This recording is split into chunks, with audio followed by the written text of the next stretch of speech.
Around Dodge City and in the territory on West, there's just one way to handle the killers and the spoilers, and that's with a U.S. Marshal and the smell of Gunsmoke.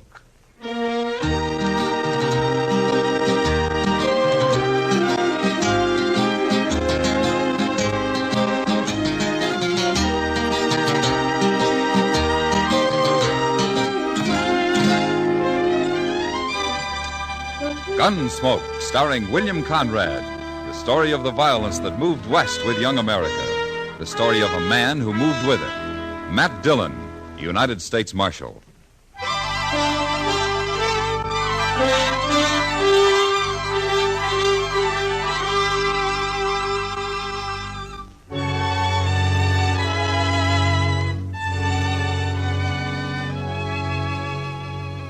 Chester had been helping me with some paperwork after the regular day ended, and we didn't get through until about 10 o'clock. And we were both kind of tired.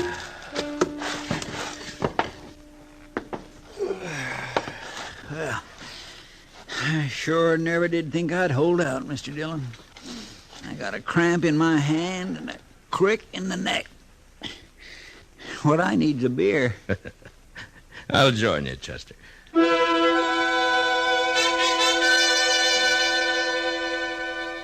I locked up the office and walked down to the Texas Trail with Chester. I guess the best thing that could be said for the night was that it was still. Not cold, not warm. Somewhere in that between that makes you wish it'd be one thing or the other. Or maybe it was because we were tired that it didn't feel right. The bar wasn't crowded, and right off, Kitty came over to our table with beer. I thought she looked kind of worried. Hard day, Matt? Oh, no, nothing much. Oh. I declare, Miss Kitty, this beer tastes darker than usual. New brew, probably, Chester. Yeah, I suppose. Say, Matt, you ever seen the stranger before? The tall one at the bar? Huh? No. My heavens, Mr. Dillon, he is a lofty man, and that's for sure. Look at him stretch out. Yeah. What about him, Kitty? Well, I don't know. Sam gave me the eye a bit ago, just before you came in. Huh? You trying to make trouble? Sam's not sure. Feller's been drinking straight for more than 2 hours, and he doesn't say anything. He just looks like he's getting ready. Maybe waiting for something. Yeah. Is the woman with him? Yeah.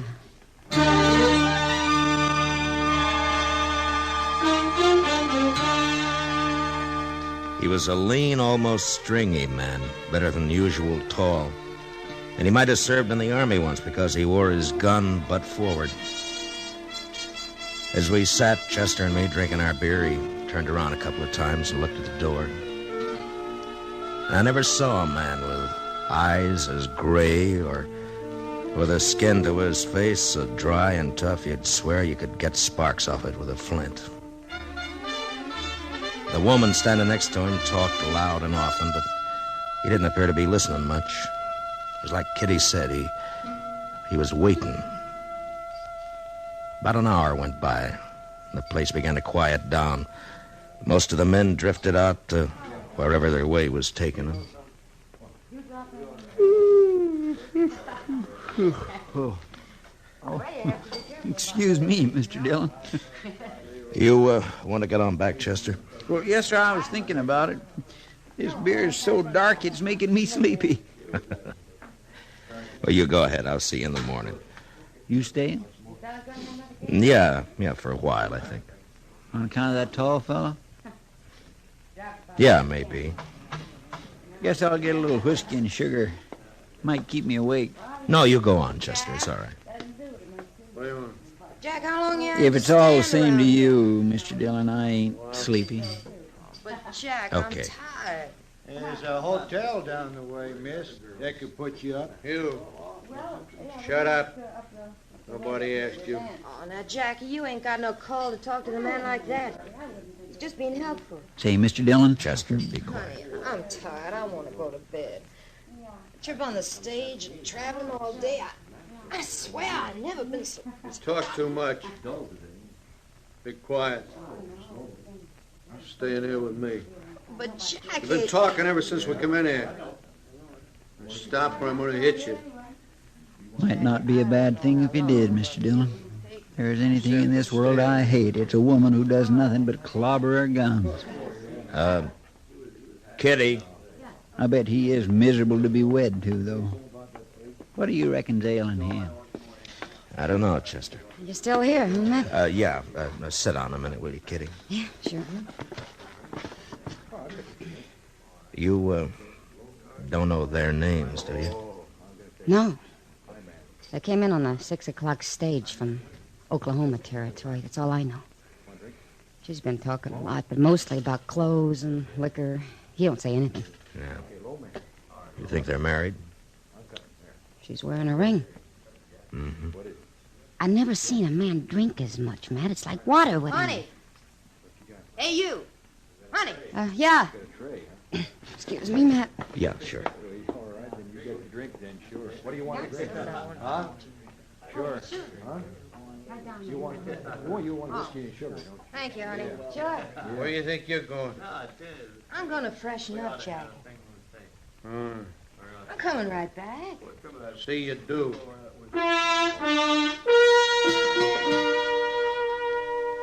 The woman had just got out of sight when we heard the horses coming down the street outside. There were only 6 of us left in the place. Sam, Kitty, Chester, and me, the stranger at the bar, and a cowboy sleeping it off at a table across the room. The tall man called Jack, with the sound of the horses, turned to the door, and there was a gun in his hand. You fellas at the table, get up. Come over here. Well,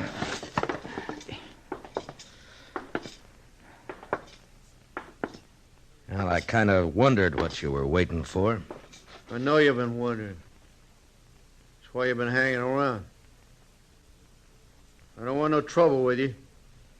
Stay out of the way, you won't get hurt. Don't you put your gun away, mister. Don't bother me. There's trouble coming through that door any minute. Put it back. I don't allow gunplay in Dodge. What you allow ain't up to you now, mister. If you're in trouble, it's my job to protect you and your wife. This is private trouble.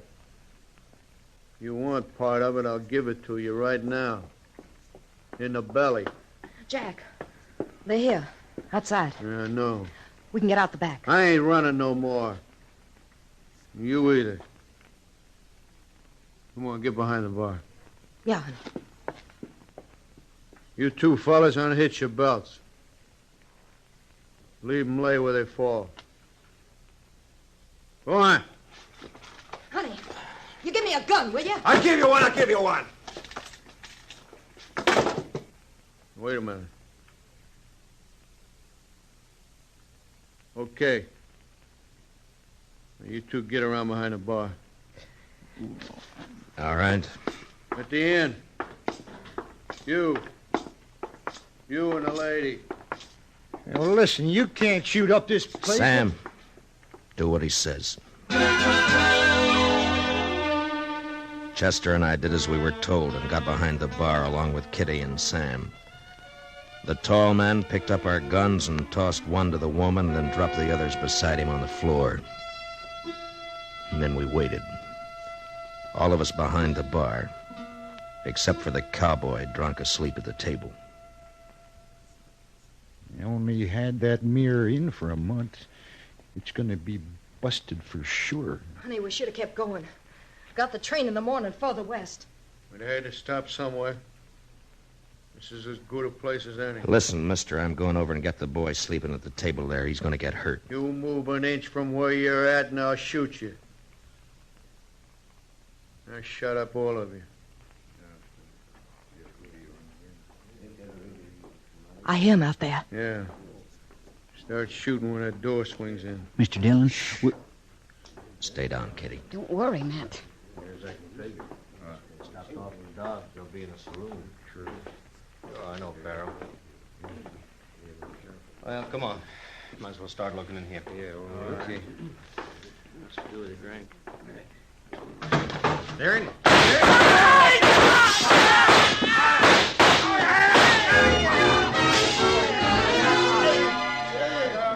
The shooting went on for about 5 seconds, and when the glass started to come down behind us, we covered up. And at that, I felt a warm trickle along the side of my face where a splinter had slashed me. There wasn't anybody behind the bar hurt beyond a scratch or two from the glass. But out there by the door and sprawled out beyond onto the walk were 4 men. They never had a chance. They'd never have another. Watch out for the glass, Jackie. We got him. Yeah, we got him, honey. Oh, shit. One of them's still alive. Who is it? It's Acton. Let me. Never did like him. Come on, let's go. All right, Jackie. Sorry we messed up your place, honey. Don't you try coming after us, mister. Jack's had a taste of blood. Come on. Jackie, we're gonna have to ride now? Yeah. Oh, honey, I'm tired. Take it easy later. Are you all right, Kitty? Well, I think so. Hey, look at that mirror. Just look at it. Chester, get some guns from the office. Saddle up and get back here, huh? Yes, sir. Yeah, all right now, folks. There's just been a little shooting, that's all. Everything's going to be just fine. Kitty, get Doc, quick. What is it, Matt? This man isn't dead. Huh? Well, go on. Hurry up, will you? Well, yeah, sure.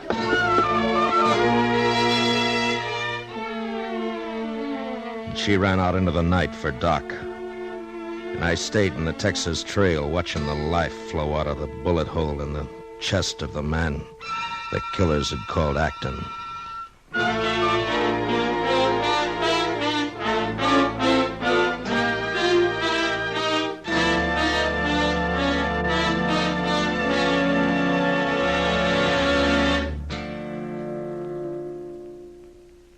We will return for the second act of Gunsmoke in just a moment. But first, you can help your fighting men and our children win the fight for life if you act now. On the battlefront, our fighting men need blood to replace the precious substance they have so valiantly lost. Only through contributions to your Red Cross fund drive can we keep up that lifeline of blood to our wounded men. But time is running out. Give now. Your Red Cross must also have funds to transform blood into anti-polio serum. The polio season is just around the corner. Red Cross Gamma Globulin is the one weapon that will spare our children from death or the crippling paralysis of polio this summer. Polio won't wait. Your community, your neighbors, perhaps your own child, can be saved from the horrible effects of the dread disease if we do something now. Your Red Cross will not distribute the anti-polio serum. It will be sent to critical areas by government health agencies. There will not be enough to protect every child this year, but many thousands will be spared polio paralysis this summer because you gave to your Red Cross. When your Red Cross Fund volunteer calls, give generously. Do it today. You give, they live. Now, the second act of Gunsmoke.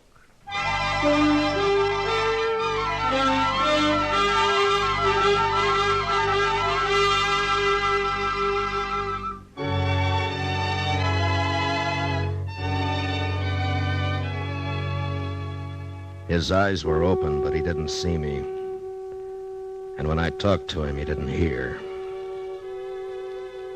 While I waited for Doc, I went through his papers. His name was Brad Acton. That's all I could find.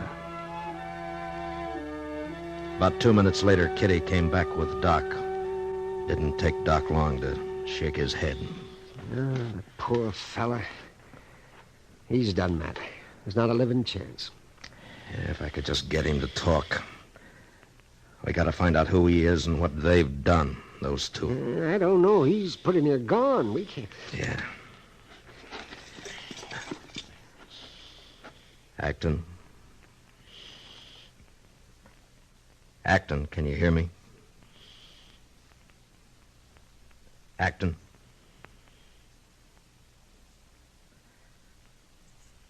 Acton. Acton, that fella, Jack Farrow. He and the woman. What did they do? Oh, there's no use. Matt, he Acton. can't say nothing. Now listen to me, Acton. Matt. Acton, who are they? Why did they shoot you? He's trying, the poor devil. He just Come on, can't- come on. Now, you're wasting time. I got to get after him. Now, what did they do? I'm dying. I'm dying. We've all got to die. Oh, Matt. That ain't kindly, mister. Now, I want you to wake up. You hear what I'm saying? Yeah. I hear you. If I was on my feet... Now, listen to me. Pharaoh. I heard you call him Pharaoh. And the woman. Now, what about him? Why did you come gunning for him? Yeah, had it coming. Why? What did they do? It don't matter now. It matters. If you're going to die, get it off yourself. Now, come on. You and your pals there. If you did nothing wrong, you'll die more comfortable. Oh, Matt, let him be. It's not Matt, fair. don't. What about it, Acton? Matt, now you That's can't... enough, Doc! Acton!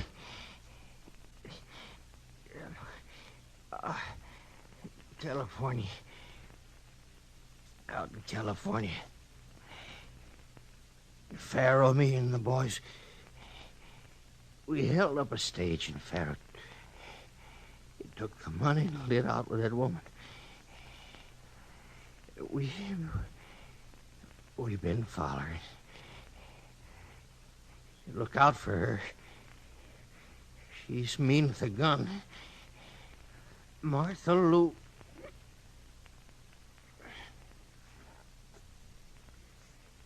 Yeah, he's gone, Matt. Yeah. I guess you had to do it that way, Matt. But But what? nothing. All set, Mr. Dillon? All right, Chester. You going after him, Matt? Why not? They done murder, haven't they?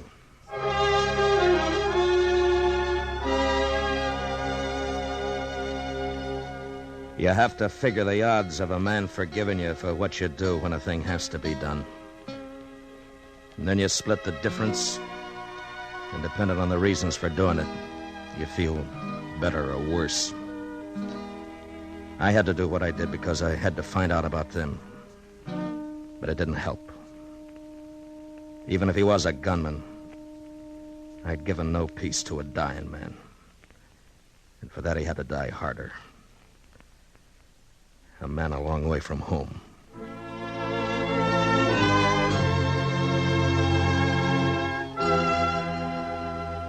Chester and I rode out into the east, the way we figured Pharaoh and his wife would be headed.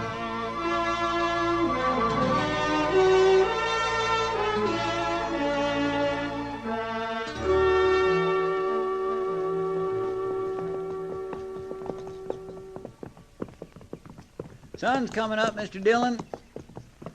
I got eyes. Yes, sir.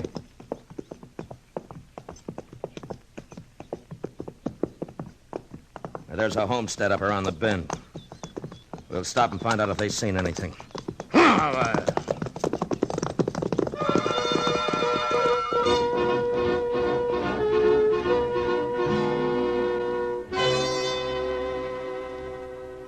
No more than a half hour ago, Marshal.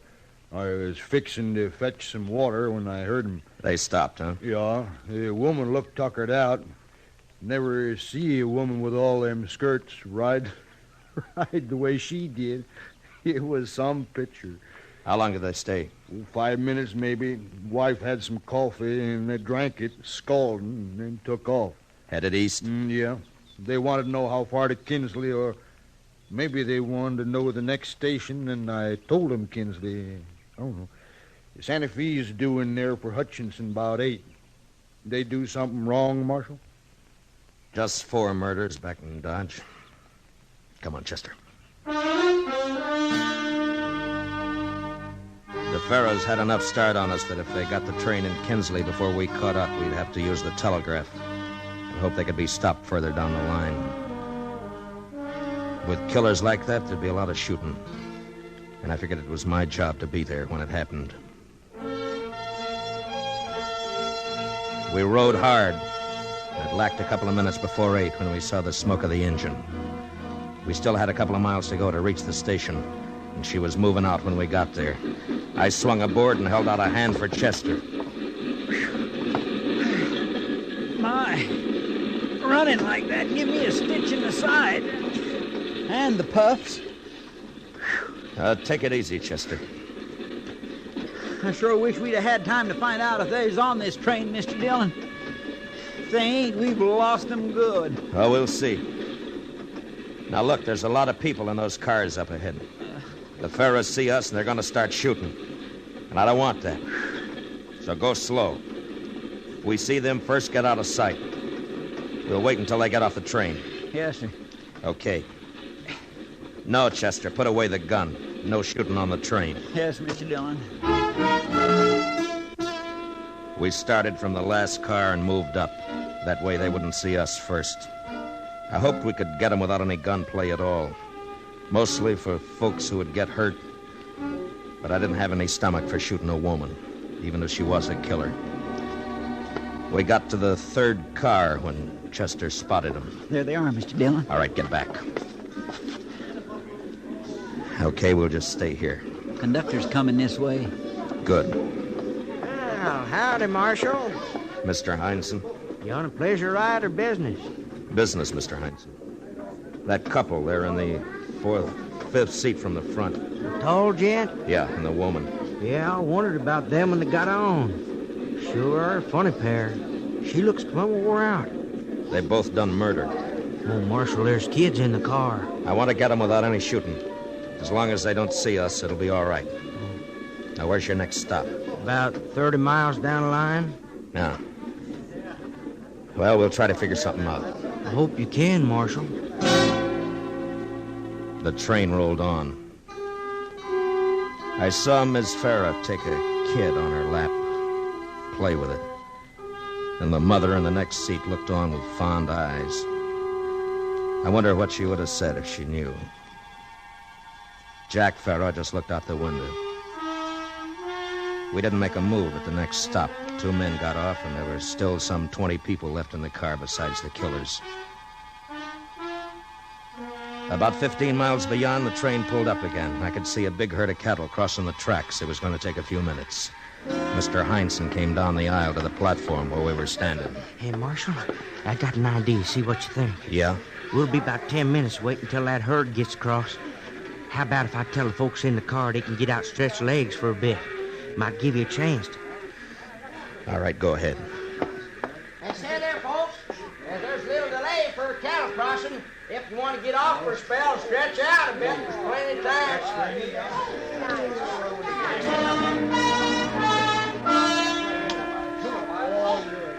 We watched. Slowly, one at a time, they made up their minds. The women glad to let the kids work off steam. The men to size up strange land or somebody else's herd. And they straggled out. There was one old couple that wouldn't move, though. And I saw Mr. Heinsohn making an eye and a shrug at me. Then they changed their minds and hobbled off. And that left the car empty except for the Farrows, Chester, Mr. Heinsohn, and me. That's your deal, Marshal. Lucky they didn't decide to get off. I didn't think they would. All right, go ahead, Mr. Heinsohn, and get those people down the line a bit, huh? Yes, sir. All right, Chester.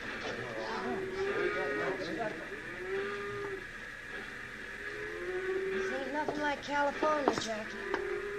I never seen anything so flat. How far you think it goes like this? I don't know. You know, I think I'm gonna take me and Matt. You wanna take my gun for a while? Stick him in the rib. Hold on to it. Oh, honey. I said hold on to it. All right, get your hands up, both of you high, and don't turn around. But she must have had her gun already in her hand, wanting to give it to Farah to hold. She was fast. 1 minute she was upright in the seat, and then she was gone. Firing at us from behind the seat.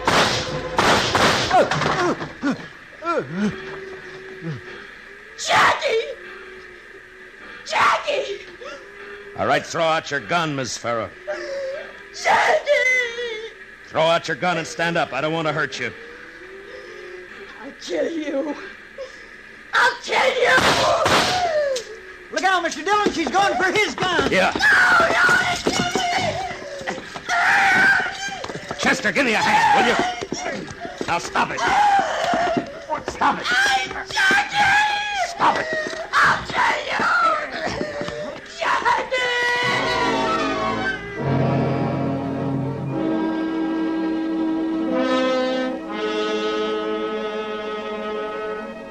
She was like a crazy woman.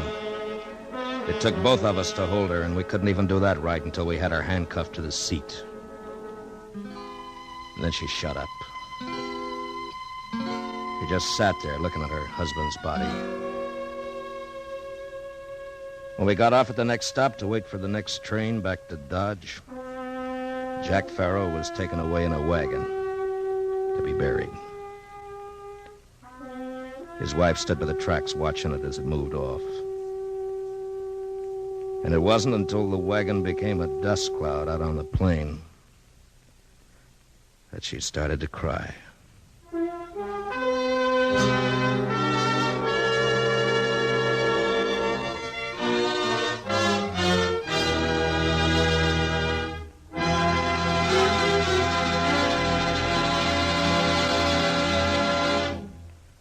Gunsmoke, under the direction of Norman MacDonald, stars William Conrad as Matt Dillon, U.S. Marshal. Tonight's story was specially written for Gunsmoke by Anthony Ellis, with music composed and conducted by Rex Corey. Featured in the cast were Michael Ann Barrett and Tom Tully, with John Daner, Lawrence Dobkin, and Jack Crucian.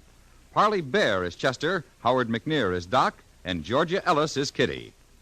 Gunsmoke is heard by our troops overseas through the facilities of the Armed Forces Radio Service. Join us again next week as Matt Dillon, U.S. Marshal, fights to bring law and order out of the wild violence of the West in Gunsmoke.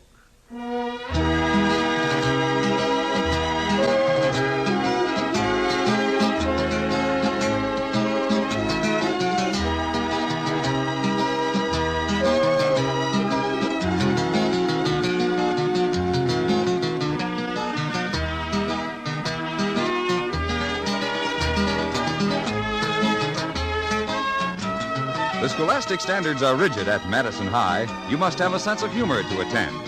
Listen in to Eve Arden as English teaching Our Miss Brooks any Sunday evening, and you'll get the point. When Eve takes over the class, everybody's favorite subject is comedy. So don't forget, your Sunday Eve is Our Miss Brooks over most of these same CBS radio stations. Be sure to enjoy her tomorrow night. George Walsh speaking. America's 45 million radio families listen most to the CBS Radio Network.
Dodge City and in the territory on west, there's just one way to handle the killers and the spoilers, and that's with a U.S. Marshal and the smell of Gunsmoke.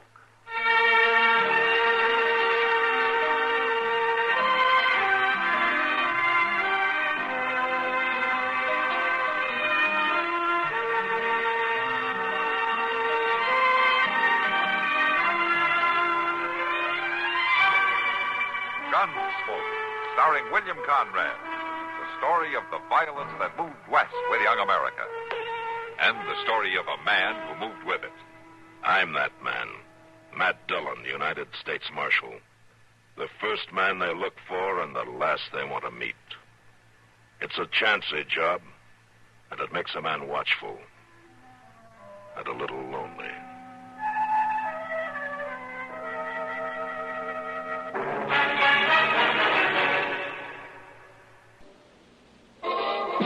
People today think young, make more time for fun at home, family style. This is the light for Pepsi-Cola. Light, bracing, clean-tasting Pepsi. So think young. Say, Pepsi, please. So go ahead and fix a drink that lets you drink young as you think. Yes, get the right one, the modern light one. Now it's Pepsi for those who think young.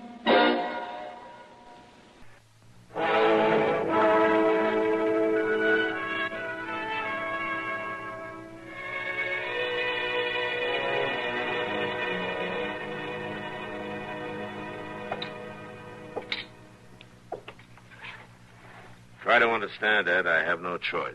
Matt, we've been friends a long time. I come here to the office expecting help. Now you tell me you're going to throw me off my lane. You saw the court order. It's perfectly legal. I've got to serve it. All I need's a little more time. I'll make the payment just like I made all the others. And you do have 10 days. That ain't enough time, and you know it. I poured too much sweat and too many years into that farm to lose it. What I owe on the whole note don't amount to much if I just have the time. Did you talk to Bert? Bert Donald, my old friend. I can't even get to see him. Well, Bert's moved up in the world. Sometimes that changes a man. Oh, he's flying high as a hawk.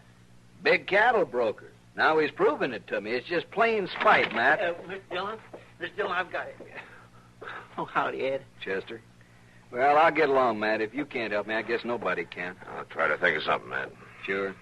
Thanks anyway. All right, Chester. What's your problem? It's just terrible, Mr. Dillon. I'm in trouble, real bad trouble. What, you broke again? Yes, sir. I mean, that ain't the main trouble. It's this. That letter? From Waco. So? It's from lawyers in Waco. Feeney and Swift. Says so right on the envelope. All right, it's from lawyers in Waco. Well, don't you see? They're after me. They're going to have me arrested. Why? Well, I didn't ever tell you this, but one time I borrowed $4 from a fellow down there. I was going to pay him back, but I never quite got around to it, and now they're after me. That's what it says in the letter? Yes, sir. Well, I mean, I reckon so. I don't know what else it could be. Chester, have you read the letter? I've been too scared. Well, why don't you read the letter then, Chester? I just can't, Mr. Dillon. Here, you read it. Here.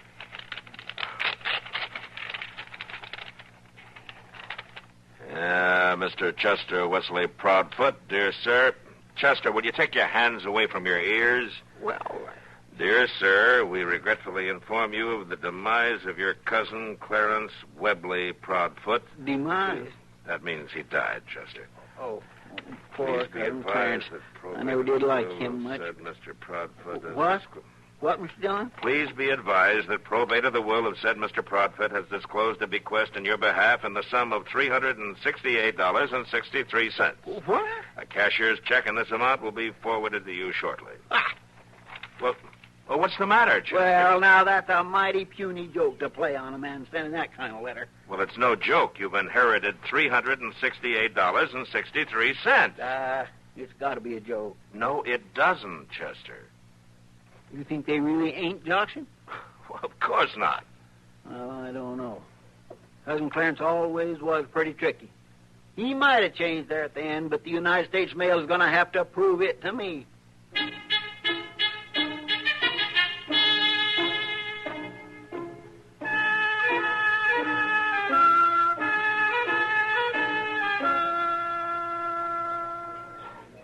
Matt, has Chester taken up permanent residence down at the stage depot? From the looks of the office, you'd think so, Doc. If that check from Waco doesn't get here soon, you're going to have 2 more patients on your hands. 2? Well, I don't think Chester can last the week out, and I'm not sure I'm going to stand him for another day. Matt, you'd better get over to the bar. Why, Kitty? What's the trouble? Ed Grimes. He's there with Bert Donald. Oh. I don't want to talk about it, Ed. Not now, not never.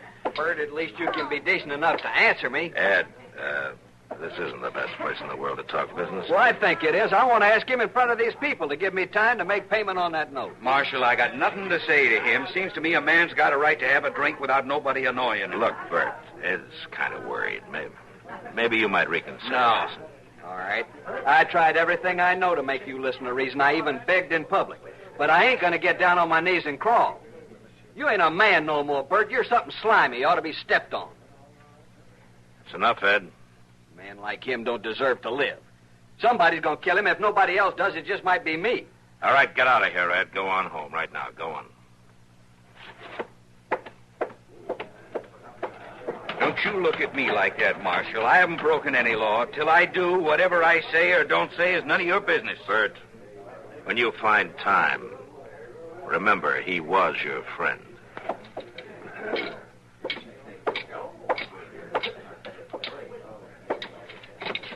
I just can't figure out what's happened to Bert. Matt, aren't there any legal steps that you can take? I'm not a lawyer, Doc. Miss Dillon, it's here. Miss Dillon, the letter, the one from Waco, it's here. Look here, I got it. The letter from Waco, it's right here. The letter. Yes, I see it, Chester. Sit down and open it. You better do it. I got a pure D case of flutter. All right, let me have it. Yep, there it is. A cashier's check for $368.63 made out to Chester Wesley Proudfoot. Well, congratulations, Chester. Yeah, Sam, a round of beers on the house. It's $368.63. Looks like your money worries are over, Chester. Chester. $368.63.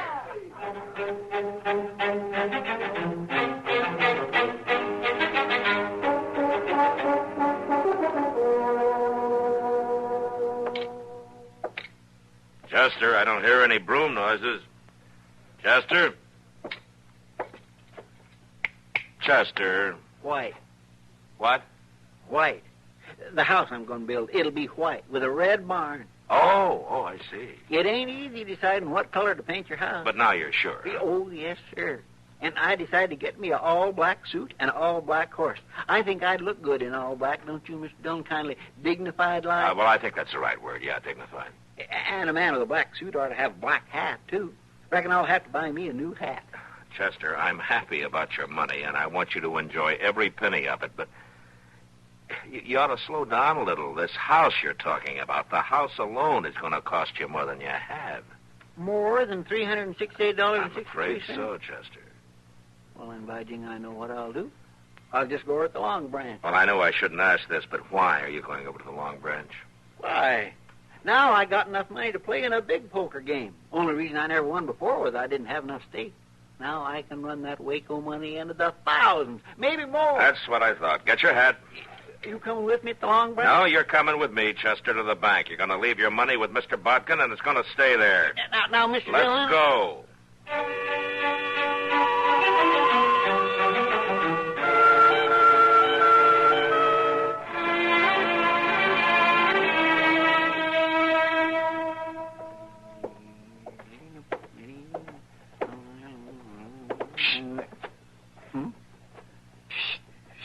Over here.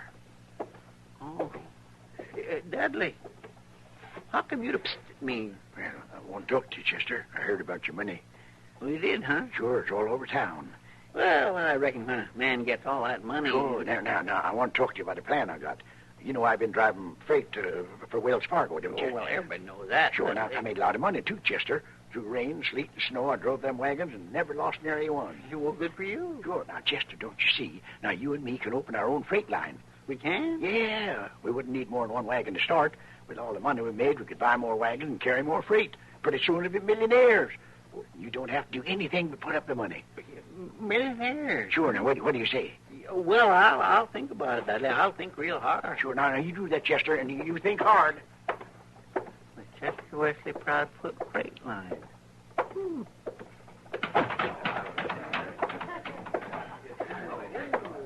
Well, old Moneybags has decided to join us. Yeah. Sit down, Chester. Thank you. Miss Kitty, hello, Doc. Hello, Chester. Miss Dillon, you know Dudley Cheever is the fourth fella in 2 days with a good idea for investing my money. Well, I hope you haven't done it. Well, not yet. I got to have time to think it over. Good, because I have something here for you to think over. What's this?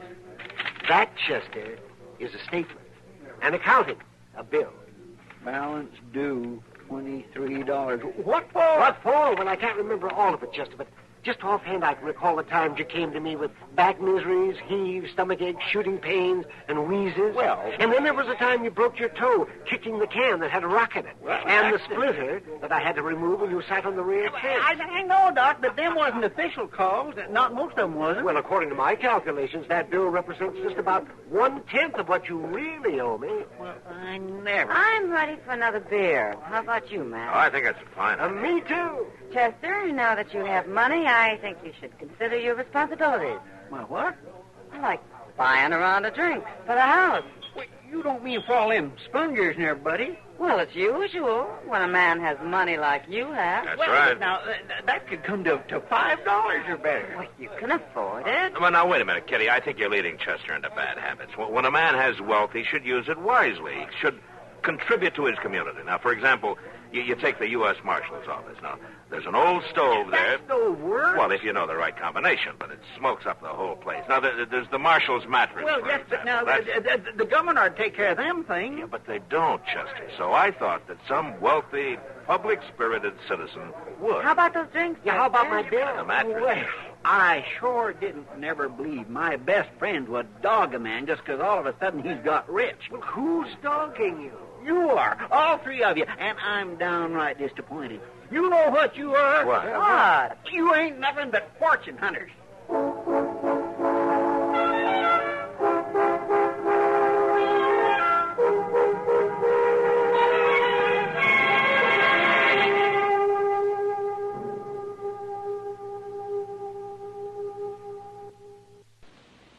Radio Free Europe is the effective truth weapon of the free world.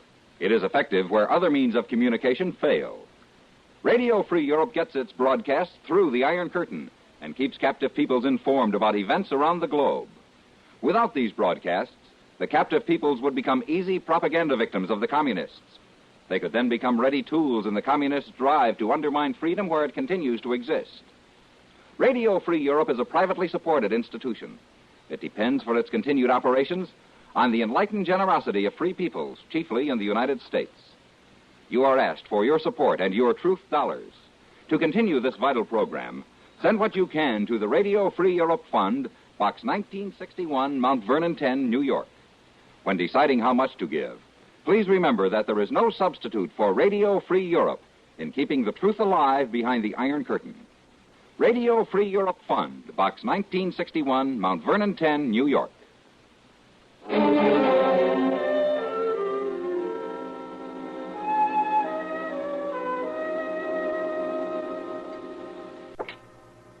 Chester?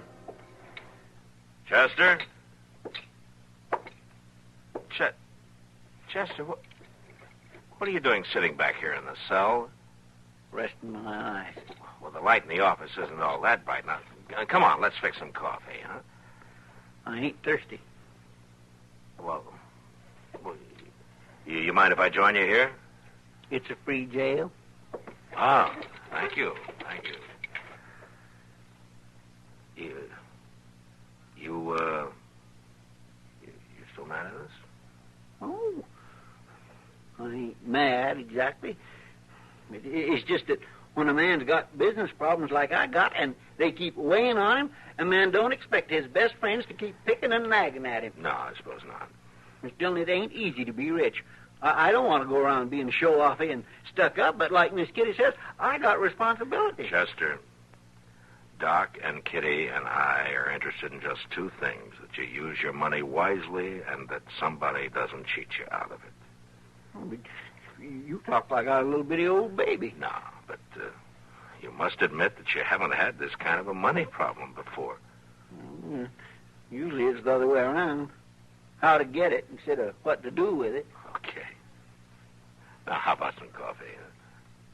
Huh? Well, I reckon maybe I have thirsted up some. Good. Come on. Marshal? Oh, hello, Bert. Marshal, I want you to arrest Ed Grimes. Huh? Why? He tried to kill me. I was driving home from town. He bushwhacked me. Put a bullet right through my hat. Another inch and I wouldn't be here, and I want him arrested. What makes you so sure it was Ed Grimes? Did you see him? Well, no, I just seen a man ride off, but Ed's the only one that'd want to kill me. You heard him say he would. Where'd all this happen? Turner's Crossing. All right, I'll look into it. Looking ain't enough. I want him in jail now. I said I'd look into it. I Bert. don't like the way you handle your job. I got a right to protection. Why don't you go find another marshal somewhere? Maybe you'll like him better than... You can't get away with this, Marshal. I'll tell everybody in Dodge. Fine, you go tell him. I will, right now. I reckon everybody's got problems. Yeah, I guess they have.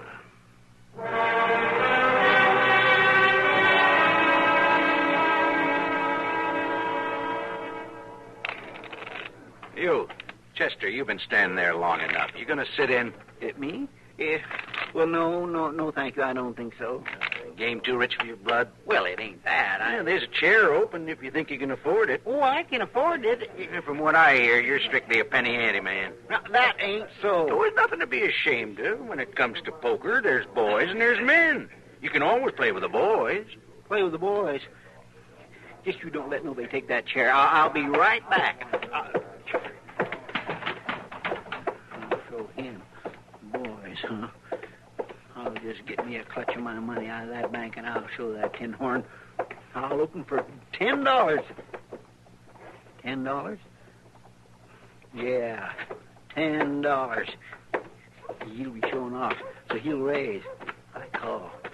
I'm got 3 kings, so I draw 2 queens. Full house. I got him. I bet $25. He raises. I just look at him kindly cold like. Hello, Chester. I raised $50. What?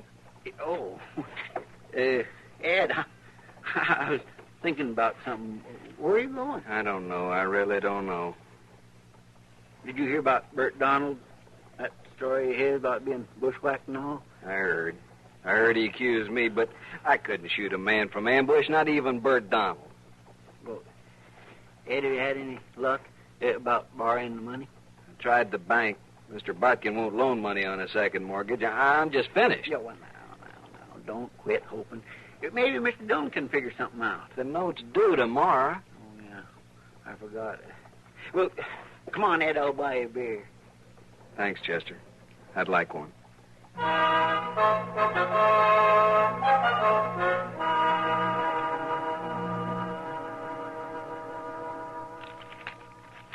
$330, $40, $50. All right, Bert, you just mark that note paid in full, and I'll give it to Ed. Where'd he get the money? Rob the bank? Never mind. You got paid, and I'll sign it and get out. I'll sign it. But I ain't finished with him. It's still a matter of him trying to kill me. How do you take me for a fool, Bert? What do you mean? That hat of yours with a bullet hole. Well, what about There were powder burns on the hat. I seen him. It'd have been pretty hard for a man to miss you if he were close enough to cause powder burns. Well, he did. You did the shooting, Bert. You took your hat off and you shot a hole in it, and you were too stupid to back away. It was Grimes. You say so, I think different. Now, you got your money. Go buy yourself a new hat. Dillon, I'll see to Bert, it. I'm getting real tired of you. Get out of here and stay away from Ed Grimes, or I'm going to break you in two.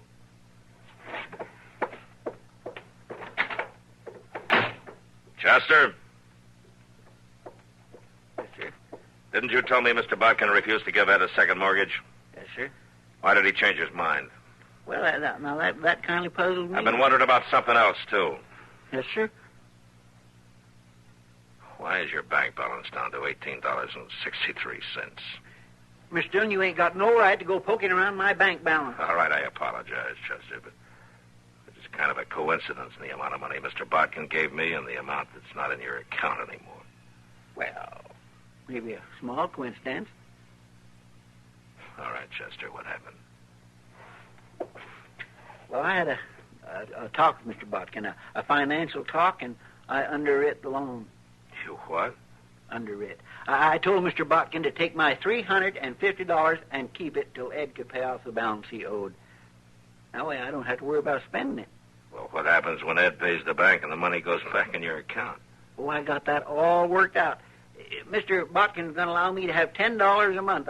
I figure I can handle that much without all them tycoon worries. I think you can, if you're careful. Miss Dillon, I reckon I just wasn't cut out to be real rich. I get squirmy, and I don't trust people. You think Cousin Clarence was banking on that? He was pretty mean. Forget Cousin Clarence. Come on, I'll buy you a beer. And you ain't mad at me for what I done? No, Chester. I'm not mad at you.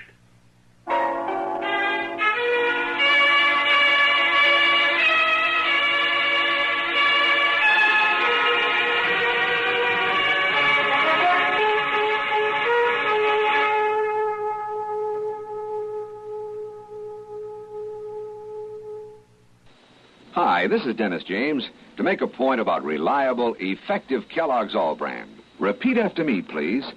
What do you want when you need brand? What do you want when you need brand? Reliability. Reliability. Now, what do you get in Kellogg's All Brand? What do you get in Kellogg's All Brand? Reliability. Right. You see, Kellogg's All Brand is the reliable brand that millions depend on for the effectiveness they want. It's the real Battle Creek formula that brings you more brand bulk in every serving. More of the vital brand bulk that helps you keep regular. Kellogg's All Brand is also low in calories and mighty pleasant tasting. You can trust Kellogg's for that. The crisp toasted shreds have the kind of good bran muffin flavor that most folks are partial to. So next time you're shopping, get Kellogg's All Brand, and you'll get reliability. That's what you get in Kellogg's All Brand. Reliability. Network. Gorgo, the greatest monster picture ever produced.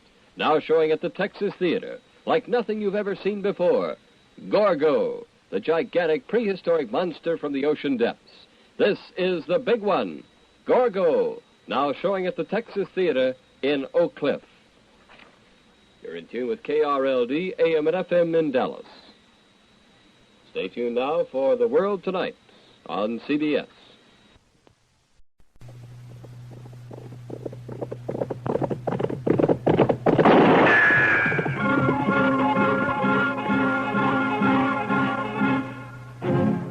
Around Dodge City and in the territory on West, there's just one way to handle the killers and the spoilers, and that's with a U.S. Marshal and the smell of Gunsmoke.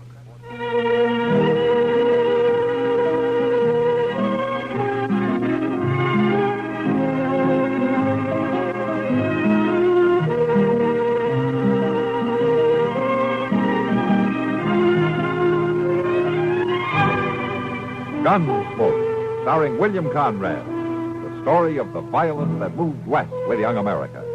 And the story of a man who moved with it. I'm that man. Matt Dillon, United States Marshal. The first man they look for and the last they want to meet. It's a chancy job, and it makes a man watchful. And a little lonely.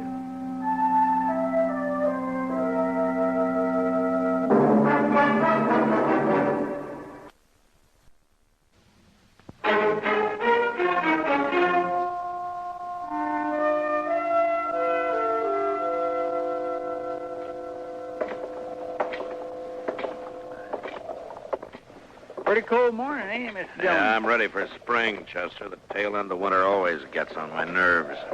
Shouldn't already be long now. Worst of it's bound to be over. I sure hope so. Well, let's try Delmonico's here. Huh? I'm always ready to eat. Well, look, Kitty. We've got company. Yeah, morning, Ma. Hello, Chester. Kitty. Morning. Doc.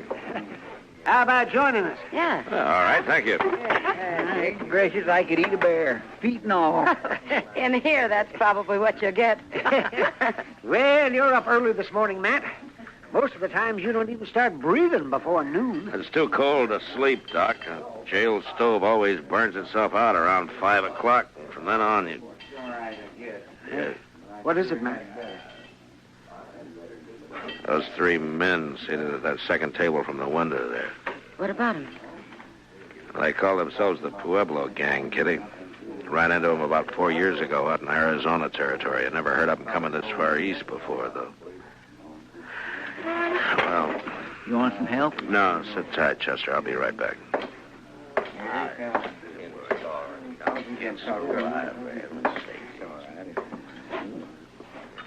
It's the Parks brothers, isn't it?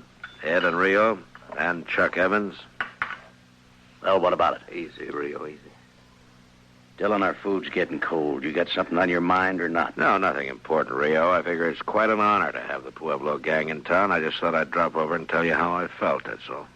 And how do you feel? Well, that depends, Ed. You boys here on business? Or pleasure?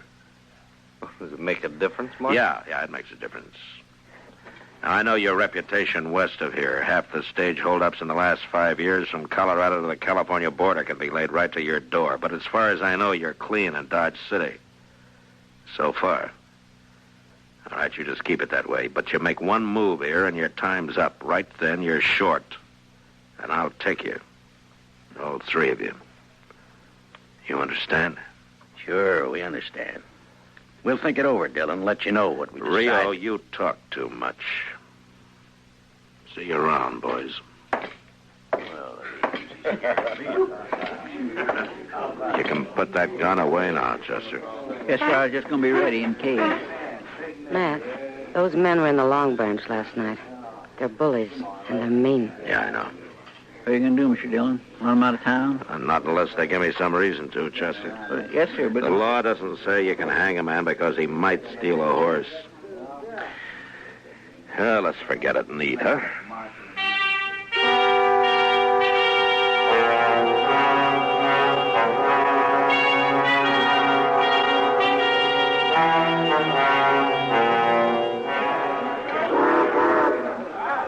Train about ready to pull out, it looks like. Yeah, it's on time. It's 3 o'clock.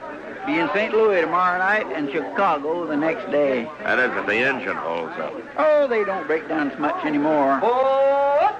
They're getting them worked out so they're pretty dependable. Yeah, I guess so. Mr. Dillon, you ever get a hankering to take a trip back east? See how things have maybe changed? No, not me, Chester. I've been on the frontier too long. I'd be lost back there. I wouldn't know how to act. Reckon a man could get his rope kinked over which fork to use or what to do. What? Hello, Will. What are you doing down here?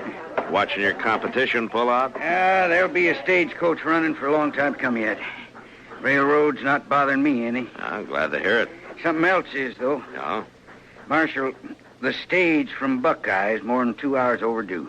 I'm getting a little worried. Oh, why? It's usually late, isn't it? Not on this particular day of the month, Marshal. Oh, why today in particular? Gold dust. This is the day those placer mines out there always ship their cleanup. Now, Charlie's never missed getting it here at 3 o'clock on time for the eastbound train. Not once. Who's riding shotgun? Houston Jack. He's a good man. I doubt if there's any cause to worry, Will. That shipment runs $80,000 or $100,000 sometimes. Marshal, it's never been late before. Well, Charlie will probably roll in any minute now. Well, I hope you're right. See you later, Marshal. Yeah, so long, Will. What do you think, Mr. Dillon? Same as you do, Chester. Let's ride out to meet that stage.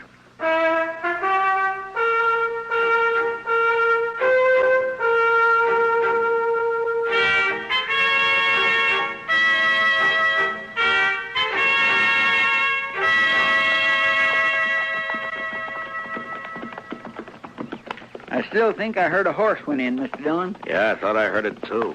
We must be an hour and a half from town the way the stage runs. It sure is late, all right.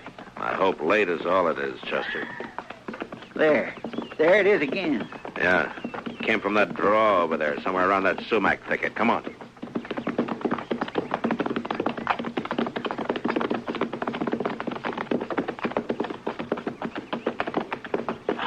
Look, wheel tracks leading off the trail. Yeah.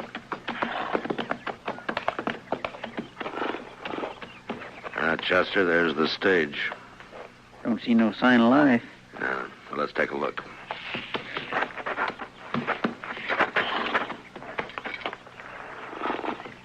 Tracks all around. Must have been 3 or 4 horses here. Yeah, 3 the way I'm figuring it. I'll lay any odds you want that this is some of them. That's Houston Jack. Yeah. Shot in the back of the head. And they didn't take any chances. They must have ridden up behind the stage and fired without any warning. Yeah, that's probably what spooked the horses and started to run away. Yeah, they shot the lead horse. It's an old trick. Charlie's still up there on the box, Mr. Dillon. They got him, too. Yeah. Here's the strong box. Been forced open. It's empty. That's the same way they used to work it out west. Shoot the guard in the back, let the team run until they're far enough off the trail, then kill the lead horse to stop them. You mean the Pueblo gang? Well, sure. Who else, Chester? Good thing there weren't any passengers. They'd have got the same treatment. Mr. Dillon, I think there was some passengers. One, at least. Huh? Well, there's a carpet bag of some kind inside the stage here. Well, let's have a look. The only bodies are the guards and the drivers. Maybe one of the gang was riding as a passenger. Uh-oh. What's the matter, Mr. Dillon? There's stuff in the carpet bag. Belongs to a woman. But there's no woman here. Yeah, I know. Well, then they must have taken her. Yeah. All right, come on, Chester. Let's try to pick up their trail.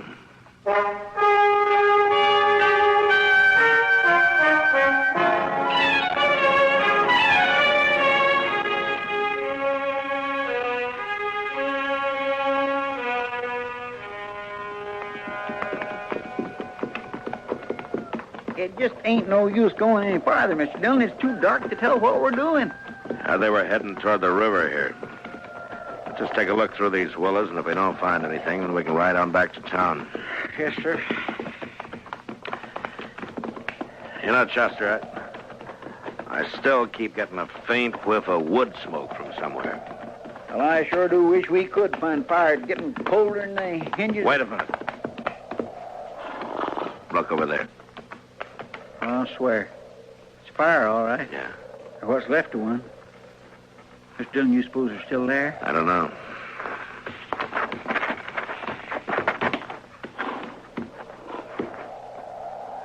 There's nothing moving. No signs of life. Well, they couldn't have left too long ago. That fire would have burnt itself out.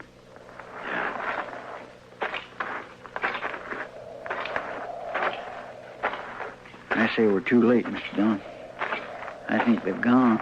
Looks that way, all right. Yeah, a half hour or an hour ago. Made a fast camp, stayed long enough to warm up. What was that? I don't know. Here, over here, Chester. Help me. Help me, please. Chester, throw some brush on that fire, huh? Yes, sir. Miss, it's all right. You'll be all right now, miss. 3 of them robbed the stage. Killed the driver and the guard. Brought me with them. Anything I can do, Mr. Dillon? Yeah, I got some light over here, Chester. Grab one of those branches that caught fire. Bring it over here. Yes, right, just a second. Oh. Now, take it easy now, man. It's going to be all right. I pleaded with them. I begged them to let me go. This help any, Mr. Dillon? Yeah, hold it over here. Now, closer. Helen. But they wouldn't. They wouldn't let me go. Helen Ford. When they left, they drew their guns and shot me. Now, you just take it easy, They Helen. shot me. Helen, do you know who they were? Helen, can you hear me? One named Rio. One called Chuck. They sat there on their horses. They shot me. Then they laughed. She's in awful bad shape, Mr. Dillon. Shouldn't we get her in the dock? Laughed, but it didn't matter. Not then. Not... Oh.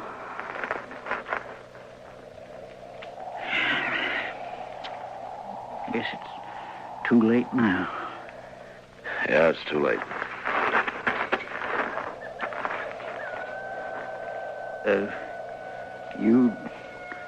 You knew her, Mr. Dillon? Yeah.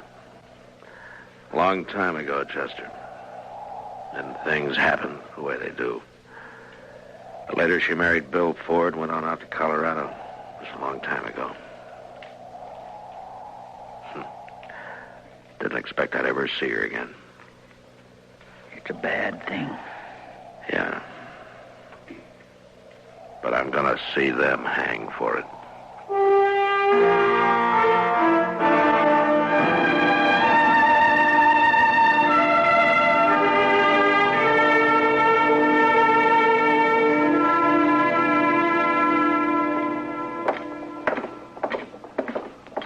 Over here, Chester. Let's check the livery stable. Yes, sir. They could have pulled out, of course, but I'll lay odds they came straight back to town. Well, it won't take long to find out. Who's that? Who is it? Matt Dillon. Is that you, Moss? Sure is, Marshal. Here, let me get a lantern lit. There. Just fixing to lock up the stable and go over and grab myself a bite to eat. Got a fire going back in the office, Marshal. Come on back and set a spell. I'd like to, Moss, but we haven't got time. I'm looking for some horses. Well, I got 'em, Marshal. You want to buy, trade, or hire? Just look, Moss. There are 3 fellas staying over at the Dodge House. Been there about a week. Ed and Rio Parks and Chuck Evans. Are they keeping their horses here? They sure are. Right back here. And if I ever saw a ruination of good horse flesh, this is it. Take a look there. That one belongs to the oldest Parks boy, Ed. The one next to it is Rio's. A-Bend Road, Mr. Dillon. A-Bend Road of plenty. Yeah. What time do they come in, Moss? Oh, about an hour ago, more or less. Gone since forenoon and just came back a little while ago. Look at that horse. Been rubbed down twice and he's still wet. They didn't say where they'd been, did they? Not them. They ain't the talking kind. They just left their horses and went over to the hotel. Wherever they was, though, they must have been riding like the devil himself was chasing them. Well, maybe he was. Well, thanks, Moss. Sure, Marshal. Good night. Good night. And I guess there's not much doubt about it, Chester. Oh, sure, it was them, all right. I could have stopped it before it happened. A man shouldn't be jailed on suspicion, I figured, just because he might do something wrong. Everybody has to play it the way he sees it. Yeah, only sometimes you see it a lot plainer afterwards. What are we going to do, Mr. Dillon? Go get him.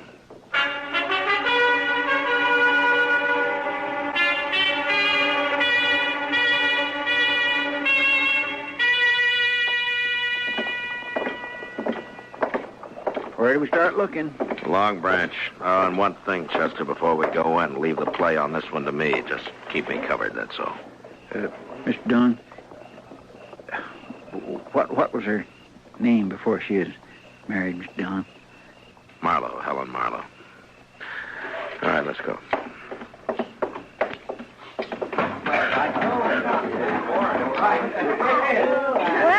Well, a real dull evening up until now. How are you, Matt? Chester? Home, Kitty. Kitty, I'm looking for the Pueblo gang. Have any of them been in here? Yeah, one of them's here now. Rio Park. He's over there at the faro table. Oh, yeah. Well, what's wrong, Matt? What happened? They held up the Buckeye stage, killed Charlie and Houston Jack and a passenger, a woman, Helen Ford. Oh, no. I'll see you later. There's 500 there. 500 says I got the card. You gonna cover me or not? What's the matter? You all a bunch of pikers? Well, maybe they haven't been out robbing stagecoaches, Rio. What do you mean by that? Maybe they don't make their living by killing women. Dillon, a man can get in trouble shooting off his mouth that way. You're already in trouble. All right, boys. Rio's checking in his hand. The game's over. You can slide out the end of the table over there. Rio, you're under arrest for murder. I don't know what you're talking about. Murder. And you're going to hang for it. Now, where are the other 2? Go and find them if you want them. I'm going to as soon as I finish with you. I said you're under arrest, Rio. Now get your hands up. Supposing I don't? You're not going to make any play. You don't have the guts. Shooting a man in the back is more in your line. Or killing a woman. Now get your hands up. That's better. All right, Chester, get his gun. Yes, sir. All right, let's go. I still got 2 men to find.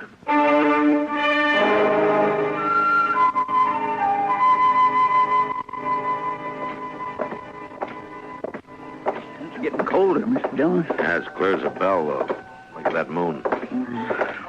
Where you reckon they are? We've been in nearly every saloon on Front Street. I don't know, Chester, but wherever they are, we'll find them. Maybe the other 2 won't be took as easy as Rio was. Well, it's up to them. If they want to surrender, they can. Never shot a man with his hands up. Wait a minute, Chester. In Ben's barber shop. That man he's shaving. It's kind of hard to tell with all that lather. That's Ed Parks. Come on. There's just him and Ben in the shop. Wonder where Chuck Evans is. We'll worry about him later. Just help yourself to seat, gentlemen. Be ready for you just soon. Oh, evening, Marshal. Ben? I didn't know you were in the habit of shaving outlaws. Well, now, maybe you're mistaken, Marshal.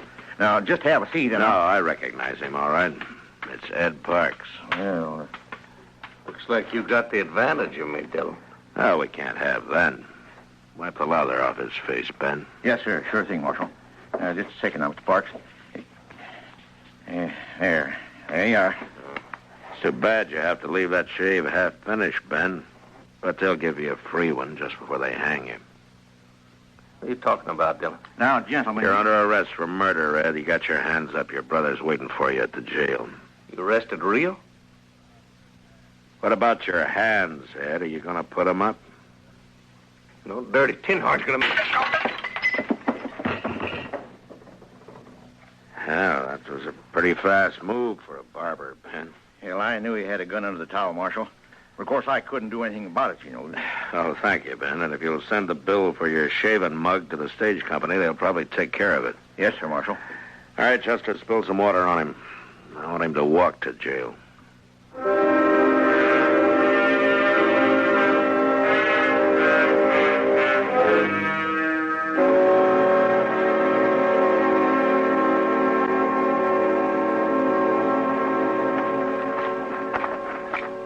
I bet Chuck Evans got clean away, Mr. Dillon. The word must have got to him. Well, he had to do it awful fast. The clerk said he checked out of the hotel less than 10 minutes ago. Moss! Yeah, that light must hurt his eyes. He never keeps a lantern burning. Afraid of fire, maybe. Moss, are you there? Yeah? What's wrong? Who is it? It's Matt Dillon. Strike a light, will you? A man could fall over something in this stable and break his neck. All right. Don't get excited. Used to it myself. Know just where everything is. Don't see any point in wasting oil when I... Now, what's on your mind, Marshal? Chuck Evans. Is his horse still here? Yes, indeed. It most certainly is. As a matter of fact, he's back there saddling up right now. Good. I told him it seemed like a fool time of night to start out on a trip, but you can't reason with anybody that treats horses the way that bunch does. Yeah, I guess not. What? Answer him. Yeah, what is it? Give me a hand back here, will you? I'll tell him yes. All right, I'm coming. What's this all about, Marshal? Nothing to get yourself worked up about. Just stay right here and stay out of the way. Come on, Chester. Yes, sir. He's got a lantern back there in the stall. Yeah. Now, you were right about one thing. He's trying to leave town. Give me a hand with this, Moss. I can't seem to get...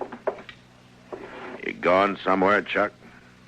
Now, look, Dillon, you got nothing on me, now lay off. The Parks boys are in jail. I don't know anything about it, Dillon. You can't prove a thing, and you can't shoot me. I'm not even wearing a gun. Hanging there on the saddle. Yeah, so I see. If the other boys did something, I don't know anything about it. You're a liar, Chuck. And you're a coward. Now, you got no call to talk like Shut that. up. You're under arrest. Chester, get his gun off the saddle. Look out, Mr. Dillon, he's got another gun. I'll kill you, Dillon, so help me.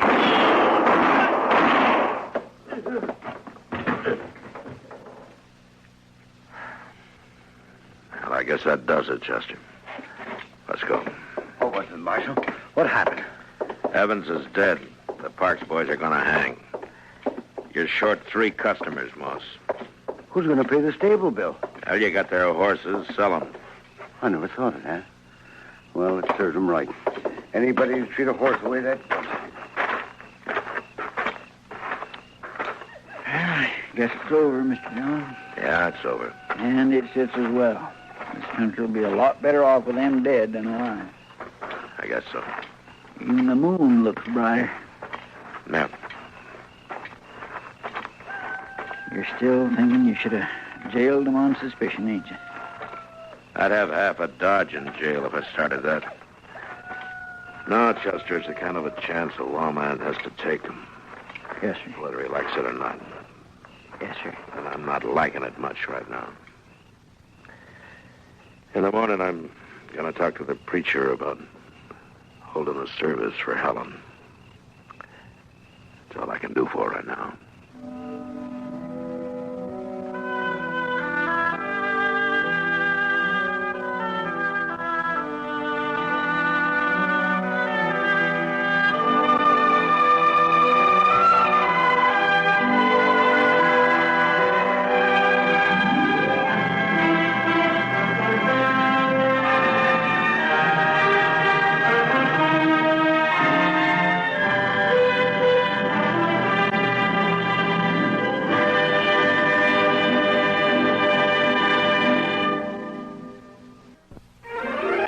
Gunsmoke. Produced and directed in Hollywood by Norman Macdonald, stars William Conrad as Matt Dillon, U.S. Marshal. The story was specially written for Gunsmoke by Les Crutchfield, with editorial supervision by John Meston. Farley Bear is Chester, Howard McNear is Doc, and Georgia Hawkins is Kitty. This is George Walsh, inviting you to join us again next week when CBS Radio presents another story on Gunsmoke.